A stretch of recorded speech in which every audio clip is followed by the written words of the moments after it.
আজ বিকেল থেকে একটা খবর আমাদের অনেককে ভীষণ আনন্দ দিয়েছে। খবরটা একেবারে আনন্দের না তা বলছি না, কিন্তু এটাকে যেভাবে পোর্ট্রে করা হচ্ছে তার মধ্যে বিপদ আছে। সেটা হচ্ছে 1,80,000 রোহিঙ্গা মিয়ানমার ফেরত যাচ্ছে। কোনো পত্রিকা এরকম একটা রিপোর্ট করেছে। রিপোর্টটা আদৌ সেরকম কিছু না। বাস্তবতা হচ্ছে আমাদের প্রধান উপদেষ্টার অফিসিয়াল ফেসবুক পেজে যে তথ্যটা এসছে সেটা হলো আমাদের হাই রিপ্রেজেন্টেটিভ জনাব খলিলুর রহমানের সাথে মিয়ানমারের প্রতিনিধির বৈঠকে জানানো হয়েছে তারা বাংলাদেশের দেওয়া তালিকা থেকে ভেরিফাই করে 1,80,000 রোহিঙ্গাকে মিয়ানমারের প্রত্যাবাসনের যোগ্য বলে মনে করছেন। একটু আবারও খেয়াল করি, 1,80,000কে তারা প্রত্যাবাসনের যোগ্য বলে মনে করছেন। তো ফলে যেটা হয়েছে, কয়েকদিন আগেই আমি চীন সফর প্রসঙ্গে বলেছিলাম যে এই সরকারের আমলে কোনোভাবেই কোনো রোহিঙ্গা ফেরত যাবে না, রোহিঙ্গারা ফেরত যাবে না, এরকম একটা কথা এবং আমি চ্যালেঞ্জ দিয়েছি, এরকম একটা কথা বলেছি। তাতে যেটা হলো, আমার শুভাকাঙ্ক্ষী দু একজন আমার এই ব্যাপারে মতামত চাইলেন এবং বহু জায়গায় ট্যাগ করা হচ্ছে আমাকে আমি একই অবস্থায় আছি কি না। এবং খুব স্বাভাবিকভাবেই একটা গোষ্ঠী, একটা না কয়েকটা গোষ্ঠী এভাবে বলবো, আমার উপরে খুবই ক্ষুব্ধ আছেন, আমাকে আক্রমণ করছেন। আক্রমণের সুযোগ যেহেতু পাওয়া গেছে তারা আমাকে আক্রমণ কন্টিনিউ করছেন আমার ওই ক্লিপটা দিয়ে।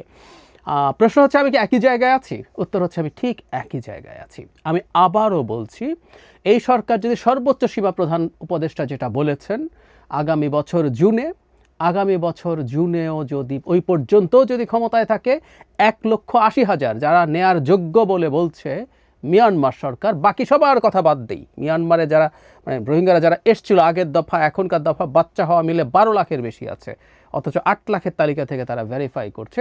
এই 1,80,000ও এই জুনের মধ্যে যাবে না।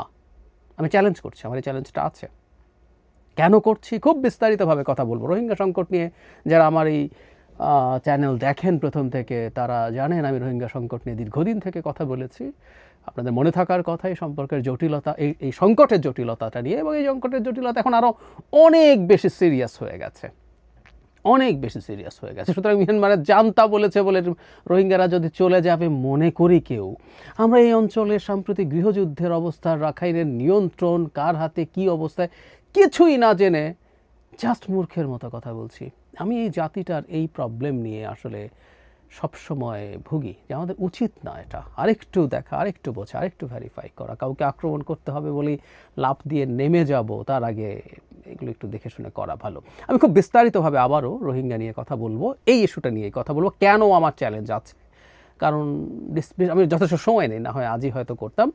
এবং আগামীকালও আমাদের প্রধান উপদেষ্টার সাথে মোদির যে বৈঠক আছে এটাও খুবই জরুরি একটা ইস্যু, সেটা নিয়ে কথা বলতে চাই। আরও দু একটা ইস্যু আছে, খুব দ্রুত আগামীকাল বা পরশুর মধ্যে আমি আমার বিস্তারিত ভিডিও আপনাদের সামনে আনবো। তবে একটা কথা বলে রাখি, আমি চ্যালেঞ্জে যদি হেরেও যাই আমি খুব খুশি হব, এটা জাতির জন্য ভালো। ডক্টর ইউনূস ভাই সরকারের প্রতি আমার কোনো রকম কোনো ক্ষোভ নেই, এটা আমাদের সরকার, আমি এটাকে ওন করি, আমি সমালোচনা করি কিন্তু ওন করি।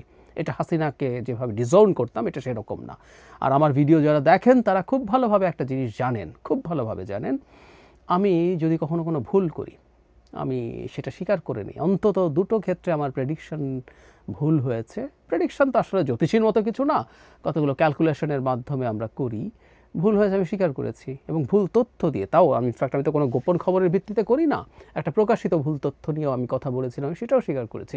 সো ওই প্রেডিকশন যদি ভুল হয় তাতে আমার কোনো সমস্যার কিছু নাই, আমি সেটা নেব। আমি কোনো পীর না, এখানে মানে সোশ্যাল মিডিয়াতে অনেক পীর আছে, আমি পীর না। আপনারা যারা রেগুলারলি দেখেন তারা জানেন যে আমি ওটা হতেও চাইনি, কখনো চাইনি। সুতরাং আমার ভুল হওয়া নিয়েও সমস্যার কিছু নেই। তবে আমার এই চ্যালেঞ্জটাই আমি জিতবো, আমি কনফিডেন্ট। তবে আবারও বলছি, এই চ্যালেঞ্জে যদি আমি হেরেও যাই খুব খুশি মনে সেটা মেনে নেব।